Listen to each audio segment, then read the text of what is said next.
बिस्मिल्लाहिर्रहमानिर्रहीम। अनगिनत दरूद व सलाम नबी आखिर-उज़्ज़मा मोहम्मद मुस्तफ़ा सल्लल्लाहु अलैहि वसल्लम और उनकी आल पर।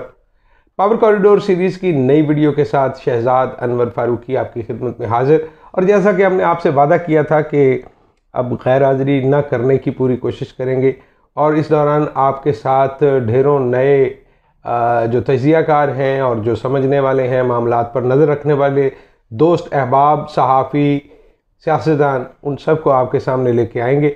तो आज हमारी खुशनसीबी के हमारे पुराने दोस्त और कोलीग नासिर जमाल साहब हमारे साथ मौजूद हैं। सीनियर सहाफ़ी, मामलात सियासत पर गहरी नज़र है इनकी। तो आज इनसे जानने की कोशिश करते हैं कि ये जो इस वक्त एक कन्फ्यूजन की सी सूरत हाल है कौमी मंजर उफक पर, उसमें असल हो क्या रहा है। तो नासिर जमाल साहब, सबसे पहले तो आपका बहुत शुक्रिया कि आपने हमें टाइम दिया। ये फरमाइएगा कि एक तरफ तो इमरान खान असम्बलियाँ तोड़ने के हवाले से कोई ऐलान करने जा रहे हैं और वो डेटें देते जा रहे हैं, पंजाब असम्बली और खैबर पख्तूनख्वा असम्बली, और दूसरी जानब हुकूमत बज़ाहिर ये तासुर देती है कि उन्हें इससे कोई फ़र्क नहीं पड़ता। लेकिन इसके साथ साथ जैसे ही इन ख़बरों में तेज़ी आई और ये थोड़ी सी मैच्योर होने लगी, तो आपने भी देखा होगा कि सदर मुमलकत के साथ जिनका ताल्लुक़ पाकिस्तान तहरीक इंसाफ से है, जो इस वक्त एक तरह से पसे पर्दा मुज़ाकरात के सहूलतकार हैं, तो आपके ख़्याल में ये जो पसे पर्दा मुज़ाकरात है, ये क्या कोई खैर की खबर पाकिस्तान के लिए ला सकते हैं?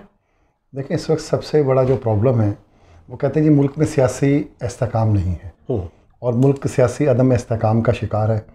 हालांकि आपके सामने जीटी रोड पे चंद एक लोग होते हैं, चंद सौ होते हैं, चंद हज़ार होते हैं, और हर पार्टी के दौर में होते हैं। चाहे वो नवाज शरीफ का मामला था, चाहे वो आसिफ जरदारी का एहतजाज था या बेनज़ीर भुट्टो का एहतजाज था, होते चंद हज़ार लोग ही हैं, पूरा मुल्क जो है वो चौक हो जाता है।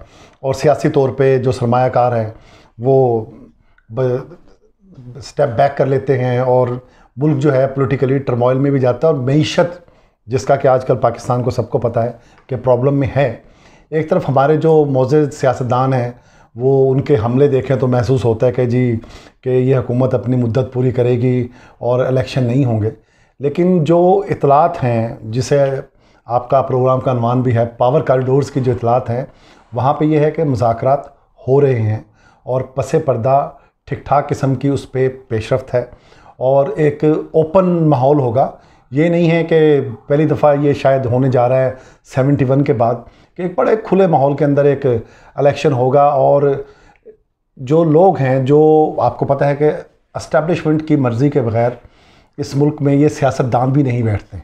बज़ाहिर ये कहते हैं कि नहीं यूँ है, सियासत एस्टैब्लिशमेंट भी कहती है कि यूँ है, सिविलियन बालादस्ती का नारा है। चलो ठीक है, वो चलता है, अमेरिका में भी चलता है, हर जगह पे चलता है, इंडिया में भी चलता है, कोई मसला नहीं, उससे डीप स्टेट हर जगह मौजूद, जिस स्टेट जो है डीप स्टेट मौजूद है और उससे होना भी चाहिए। तो इस वक्त पाकिस्तान में जो सियासी हालात बने हुए हैं उसमें ज़रूरी है कि चले एक फ्रेश माइंडेड आ जाए, सारे मामलात हैं। और अब तो एक चीज़ सामने आ गई कि सब एक दूसरे को चोर चोर, डाकू डाकू, सब एक दूसरे को कह रहे हैं और बुनियादी तौर पे तो सभी एक्सपोज हो गए हैं, चाहे वो ब्यूरोक्रेसी हो, चाहे वो मीडिया हो, चाहे वो सियासतदान हो, चाहे वो इस्टेब्लिशमेंट हो, और इवन चाहे वो सेठ हो, सब एक्सपोज हो गए हैं। और इस बहती गंगा में बहती गंगा में अब मसला ये है कि जो मुज़ाकरात हो रहे हैं वो क्या हो रहे हैं।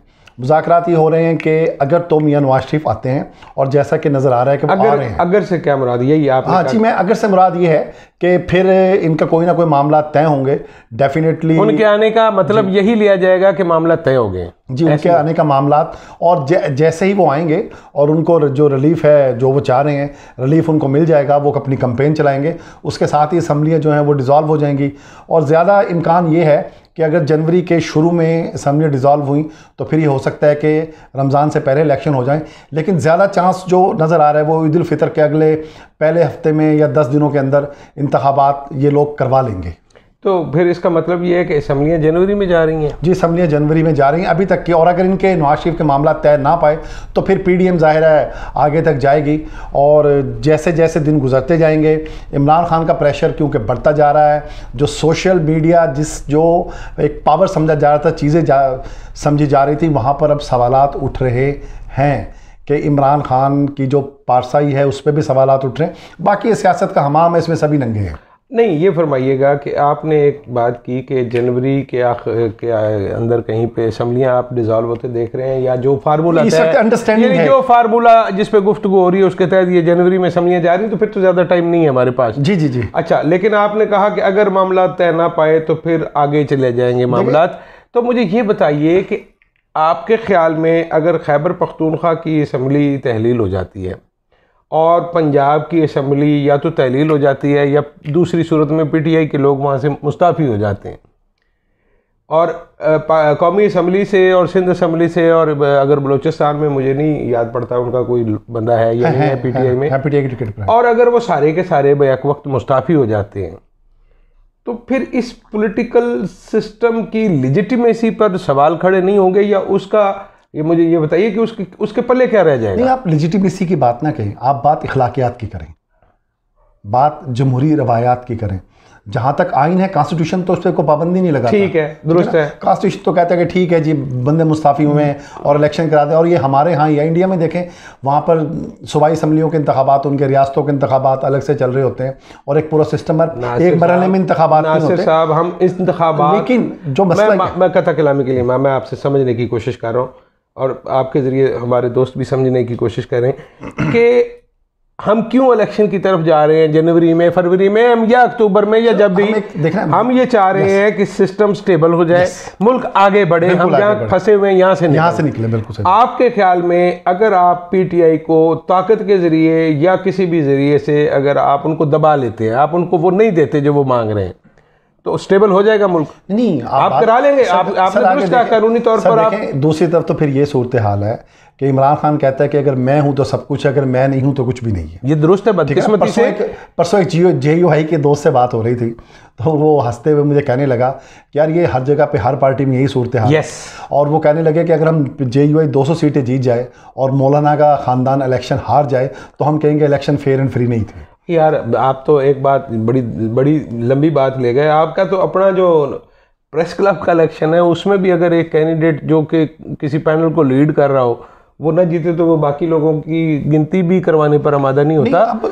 तो इसमें इस बात को तो आप छोड़ दें। मैं आपसे जो पूछने की फारूक साहब, मैं उसी तरफ आ रहा हूँ। मैं ये कह रहा हूँ कि अगर इंतखाबात नहीं होते हैं तो ये जो सियासी अदम इस्तेकाम है, जो मुआशी अदम इस्तेकाम को सिर्फ जन्म नहीं दे रहा, अरूज पर नहीं पहुंचा रहा, इसको हड़प कर जाएगा, तो फिर आपको पता है कि फिर क्या होता है। फिर डेफिनेटली वो फोर्स खला पूरा करती है जिसके पास ताकत होती है, और वो फिर खला पूरा करेंगे। नहीं, देखिए, ये तो एक समझने वाली बात है कि जो हमारी इस्टेब्लिशमेंट की ताकतें हैं वो पाकिस्तान को एक जगह पर फंसे हुए या डिफ़ाल्ट की तरफ जाते हुए देखकर खामोश तो नहीं रह सकती।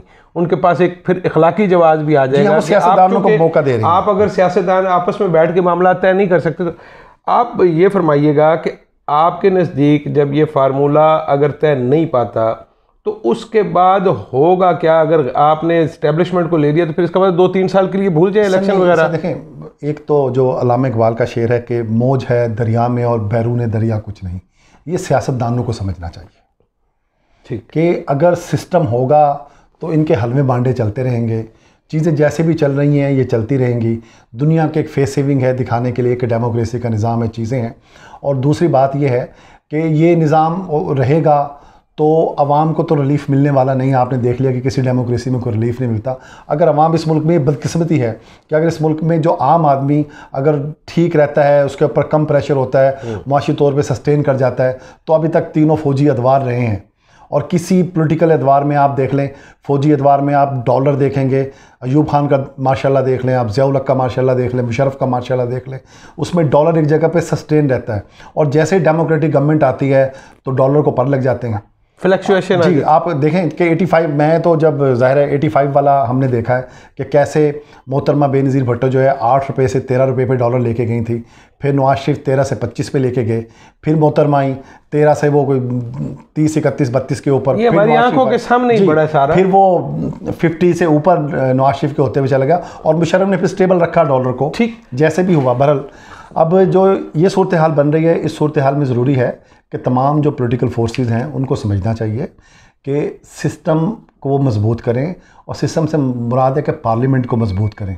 इसी पार्लियामेंट के लिए देखें इस मुल्क में क्या कुछ नहीं होता, ये अपनी जानें दांव पर लगाते हैं, सब कुछ होता है, और फिर इसी पार्लियामेंट को ये तौकीर नहीं देते। इसी पार्लियामेंट में आपको पता है कि मियां नवाज शरीफ 8-8 महीने नहीं आते थे, इमरान खान नहीं आता था। ये लोग आखिर चाह क्या रहे हैं? ठीक।